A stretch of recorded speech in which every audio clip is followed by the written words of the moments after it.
Good morning, everyone, and welcome to the Sirius Report. Well, Paul, emergency overnight bank fundings from the Fed, speculations of the potential need for taxpayer bailouts of AI companies, outright theft of foreign businesses. It seems Western civilization, in its post World War II model of U.S. hegemony, stands very close to the precipice of collapse. Yeah, and the purpose of this discussion today is we're making the point that it's not just financial matters. It's not one of those, well, it's 2008 and we'll do some huge bailout and that resolves all the problems. This is of a far more fundamental and systemic nature. And really, in essence, Western countries are nearing this breaking point, and therefore the argument is their very collapse or the very collapse of so-called Western civilization could be a lot closer than people think. Now, when I say close, we don't put time stamps on things because it's not time driven. It's, as I've always said, it's event driven. But people think, oh, go on for another 20 years or 10 years. It's never going to last 5 years or even maybe 2 years because there's so many things all conflating at the same time. So Ken and I thought it'd be a really good idea for us to discuss some of these points, to go through them and explain why there's many key elements, and when they all conflate and come together at the same time, that's far more of a just generic implosion rather than just something financially related. But of course, we'll start with the financial aspect in the sense that financializations killed the West. Now, I wrote to governments around the time of QE zero interest rate policy and warned them all, if you do this for more than a few months, you will end up destroying everything. Now, of course, probably no one read the letters, or if they did, they laughed about it and went, this is ridiculous, it's never going to happen. But QE zero interest rate policy was the killer because what it did is they just created all these massive asset bubbles that's where all the inflation went with all the money printing. But in the process, it just totally focused the economy on markets, on untangible things instead of focusing on the real economy where you have to produce goods, you have to sell goods and make a profit. And in essence, the debt levels we have now, we're never going to see them decrease. All this, oh, we'll inflate debt away is just nonsense. The biggest problem as well is the debt is totally unproductive, meaning we don't raise money to invest in a business to turn a dollar into $5 or a dollar into $10. It's just constantly bailing everything out. And that's been the case since 2008. And we had it again hugely during the pandemic in 2020, when obviously they just had to print everything to bail everything out. And therefore, on that basis, everything in the financial systems is done, untenable basically, whether it's the financial system and how that impacts all the financial institutions or how it's now impacting individuals and how people are now basically maxed out with debt. We've effectively maxed out people's ability to earn money because we have this cost of living crisis and a cost matrix that means we are just simply incapable of being productive in any capacity. That's a whole separate discussion, so I'll park that for now. But in essence, that is the problem we have. There is no way of fixing anything. People will keep telling you can, you can't, and therefore on that basis, that's alone would be a massive problem. But if it was the only problem, you'd think eventually someone might go, well, there is some way we can begin to remedy the problem, but first we'd have to go through raising everything to the ground. But that alone is not the problem. Why this is a systemic problem for civilization and not a financial problem on its own. Yeah, facing right now, one of the absolute biggest things that is being looked at in the West, and I'm talking United States and Europe, is the wealth disparity between the top 1%, the top 5%, 10%, and everybody else. And the numbers came out recently that they are beyond even what they were in 1980, what they were in 1929. And of course, we know in 1929, that led to a whole myriad of change, not just political, economic, it led to a war, et cetera, et cetera. But when you take a look right now, the top 1% own 83% of all stocks. And as we know, in the past, the stock market wasn't necessarily the barometer for where wealth was held. But since you tying into your financialization, stocks have definitely been the absolute focus. And you see this where CEOs and executives, instead of building their core businesses, spending money on capital expenditures, increasing productivity, they instead start buying more shares to affect the stock price, and then they give themselves, options and the whole nine yards. So that wealth and that it is America today is now centered amongst a small figure. And because of that, with the Fed also increasing through QE1, QE2, QE infinity, all these things under financialization, they've increased the money supply so great that now all that inflation is starting to rapidly run into the general economy. I was reading or listening to a interview just a couple days ago, and in one city in America, 2021, right into the time of the pandemic, rents in that area were on the median of about $1,800 a month. Within a year, it jumped $1,000, and now it's somewhere around $3,200. So people wages will never ever keep up with the cost of inflation and the rise in this. And because all of that currency now, especially, and we're going to get to it a little bit later about de-dollarization, all that those dollars are coming back and they've got no place to put them. It's filtering into the general economy. And you're starting to see this wealth disparity reach umpteen proportions. Think about it. They just had a vote for one single CEO to become the world's first trillionaire. Yeah, absolutely. I mean, it's just a false nature. But anyway, I don't want to get keep going on too much. Not this, is not criticism again at all. But we need to move on and focus on other things because it's not just financialization. And although it's a very important component, because I'm just kind of mindful of time. Uh, but one thing I think we'll move to, and we'll both, I think we should talk about there, is the technological gap. And also, and that's just in civilian technology, but also military technology. Just look how the United States has lost the perception of military superiority. All the game changers in Ukraine have failed. The Houthis basically humiliated the United States, who went with a begging bowl saying they'd please stop, targeting ships and we'll give you sanctions relief. The United States was kicked out of Afghanistan. I mean, and these are just reminders of the fact that where once the United States was feared in the world to have this military superiority, now because China and Russia have demonstrated their military superiority, that is a fundamental game changer because the United States is in no position anymore to be able to utilize that threat and it to carry any meaning whatsoever. And in technological terms, there is no doubt in civilian technology, there was a time, and I've said this, China did steal everyone's technology, but now it's pretty much the clear winner in not all sectors, but the vast majority of them.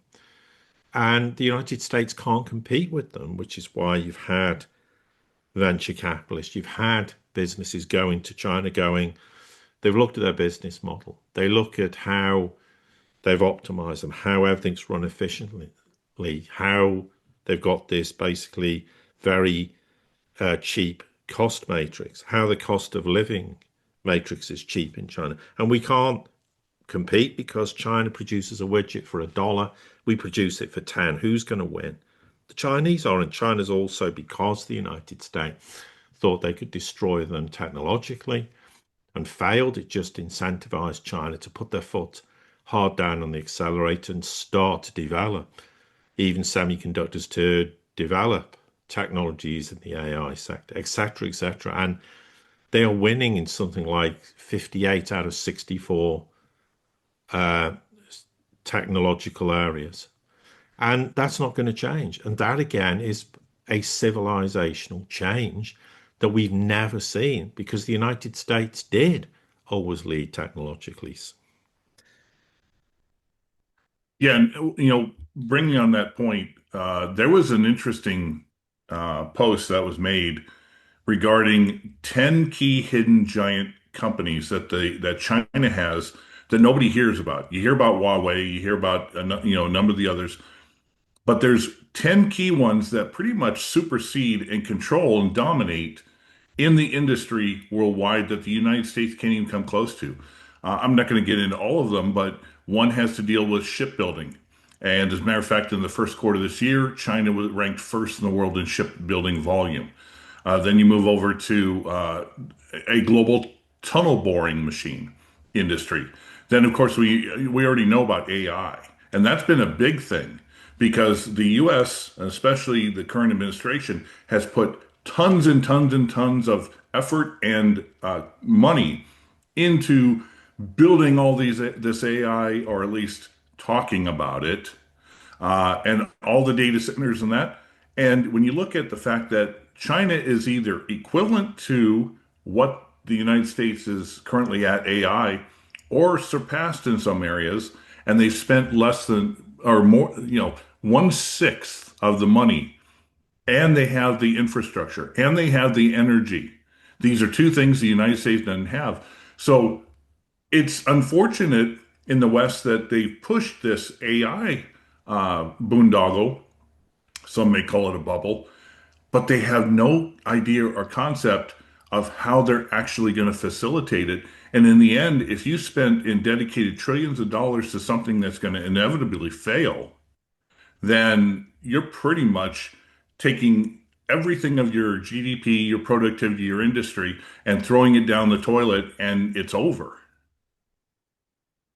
Yeah, absolutely. The other point I would add to this section is how, of course, there's the realization in the world that Russia has enormous resources, way in excess of what most people believe to be the case. And we've talked about this many times. The US finally understands this, which is why they want to partner with Russia in developments in the Russian Far East, in Siberia, in the Arctic, because they've understood that Russia has this resource base that they can't compete with. It's impossible.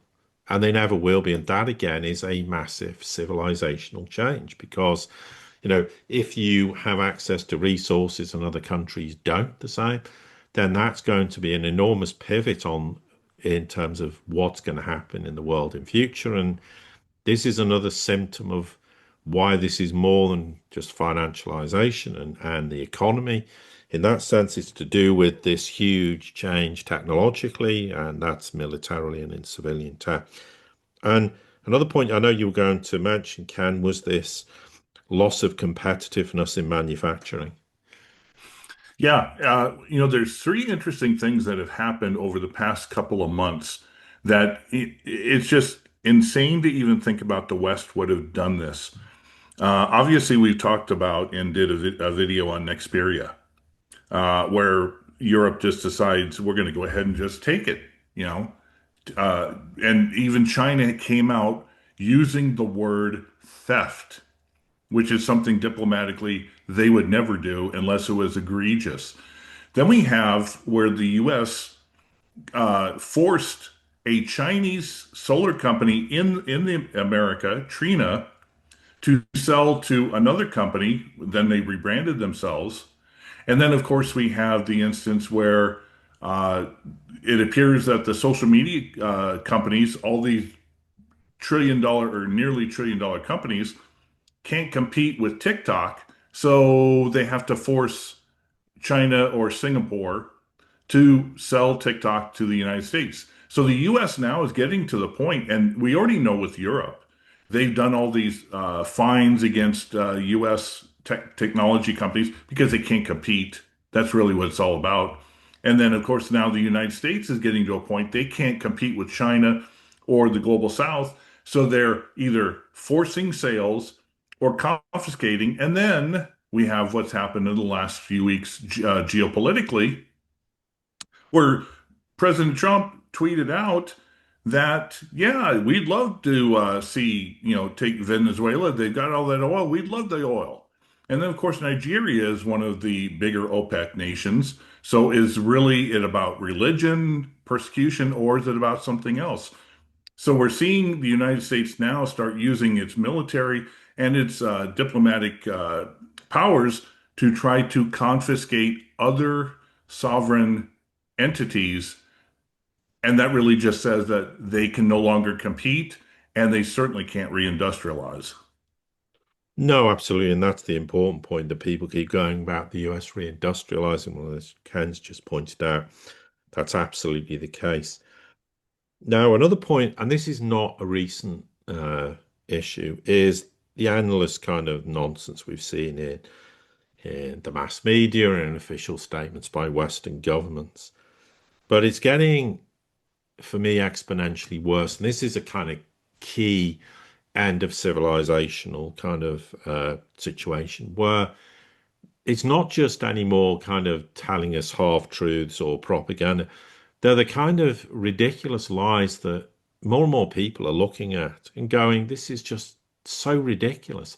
How do they possibly imagine that we're going to believe this? Well, this is the desperation. This is the fact that they're sat there going, well, everything's slipping through our hands. We can't win. And these politicians, that's their life. They have nothing else to go to. And they're terrified that that world's going to be taken off them, which it ultimately will be. And hence why we get told the most ridiculous stories. And unfortunately, the Trump administration is one of the worst for it. And we're not going to get into examples because everyone knows what's going on. But it's again symptomatic of the end of civilization days when an empire is in such terminal decline, they'll do anything to the point of even sort of not so much waking people up, but getting people to increasingly go, what exactly are they doing? And in the United States, a lot of the MAGA lot have just totally disillusioned with Trump now because they're seeing through all the nonsense. And the nonsense is because the US empire is folding, it's collapsing, it's the end of it. It's not just, well, we've got a financial problem, we can rectify it. And that's the important thing to note, even though it's not something that's new in. I mean, it's not like, oh, a few years ago they were straight and honest with us about everything. Of course, that's absolutely ridiculous to suggest it, but the level of the illusion, the lies, the propaganda, and just blatantly telling us things that anyone who engages their brain for 5 seconds would realize was just utter nonsense is extremely indicative of the problem. And it's also indicative of the fact of how they know that they're losing. They know it's over. And they're desperate to convince us that everything's fine, there's no problems, don't worry about it. Because they're terrified of how the masses are perceiving everything just falling through their hands and this end of days empire that is now upon us irrefutably. Yeah, and I think a really important one before we get into the dollar, and I think you wanted to touch upon, what the U.S. is attempting to do to protect its dollar hegemony, is the fact that when you take a look 100 years ago, 1920s, it in the 1930s, because of what things that are here today, the wealth disparity, the breaking of the social construct or contract that governments have with their people, we of course had Europe, massive change, radical change in government philosophies and leadership. The United States had the same thing. In the early 1930s, there were books written by John Steinbeck in Dubious Battle, which talked about the potential. There were certain entities that wanted communism because capitalism had failed. We had bankrupted the system. We had the rise of technocracy. We had all these different experiments. Well, guess what? In recent elections, not just in the United States, but in Europe, we're seeing radical changes and the failing of the status quo. And when you start seeing that, that is a collapse indicator and barometer. Yeah, absolutely. I mean, what I will say, we don't need to talk about de-dollarization in great detail because everyone knows we and many other people have discussed this. But the point is, it's unprecedented. It has not been seen in history since the United States took it upon itself to become the world reserve currency after World War II, the back end of Bretton Woods, etc., and all those developments. This is real. The world knows it. Everybody knows it. The US is desperate because this is why they go into countries like South Korea going, give us 350 billion in cash that we could spend on what we want. That's the biggest indication of what happens when the world is rejecting the dollar, where no one wants to buy US debt anymore. The US dollar, US Treasury complex is in free fall and gold's rapidly replacing it as the reserve asset. And that is an unprecedented point in history that has hugely profound implications, not just for the financial system itself and all the changes that are coming, but what it means in terms of the United States trying to project hard and soft power by weaponizing the dollar. That's increasingly becoming an irrelevant. So that I think is all we, from my perspective, I need to say on this. The detail doesn't matter. We could reel off 100 examples, but we've done that many times before. So I don't see any point in stating the obvious that people will know is happening. The problem for some people in the West is they just will not want to imagine or believe that it's as big a problem as we're saying. But it's irrefutably the case when the US goes around the world begging countries to buy their debt or give us your money because we're in such serious trouble economically and financially. And that's why de-dollarization is that big a problem for the US. Yeah, my final thought on this will be take a look at real GDP growth, BRICS versus G7. The lowest estimate is Iran at 1.1%. The highest expected is 7.2% with Ethiopia, with all the other BRICS companies in between. Now take a look at the G7. Canada, 1.2%. France, less than 1%. Germany, 0.2%. Even the United States is only 2%. You can see that the global West is thriving, and all of the G7 countries are in absolute and rapid decline. Any final thoughts you wanted to add to this, Paul? Yeah, I think it's just worth summarizing the fact that there's all these points that we've mentioned that across the board, and it's a civilizational problem here. And also, societies are in free fall. The whole political system's become a farce. And that's what happens in the end of days empire. It's happened historically as empires have folded. There's this collective kind of madness is the wrong word, but just kind of absolutely bizarre in behavior, things that you just cannot begin to comprehend that could possibly be a reality, but they are. And we've seen statements coming out from Western politicians, and people are going, "What are they saying? Why are they saying this?" This again is just symptomatic of how everything economics falling apart. The models are dead and buried. Financialization's killed the financial system and real economies. Societies are just in decline, and the whole governmental structure's falling apart. All the institutions post World War II are either falling apart or becoming irrelevant because other institutions are replacing it. And this is why it is a civilizational change, and the Western Empire of hundreds of years is vaporizing rapidly. And that's why it is not just, oh, well, hang on, the stock market might crash tomorrow. That's irrelevant. There are fundamental problems in every facet of our existence and our daily lives. That's why it is so fundamental, and it's not something we in the West will have witnessed probably ever, because prior to us having this kind of empire and in various guises for hundreds of years, prior to that, there wasn't really anything. So this is really a change that is unprecedented because it's not like, well, Britain collapsed at the end by the end of World War II and America took over. This is the end of all of this, and that's why it's that fundamental and why it's worthy of discussion. At the very tail end of the Roman Empire, they kept the people enthralled with bread and circuses. Well, Hollywood has collapsed, and the U.S. can't even provide food stamps anymore. Enough said. Exactly. To everybody here at the Sirius Sport community, as always, thank you for your support. Don't forget to like, share, subscribe, comment, send this out to anybody you think it might be important to. And until the next time we get together, have a great day.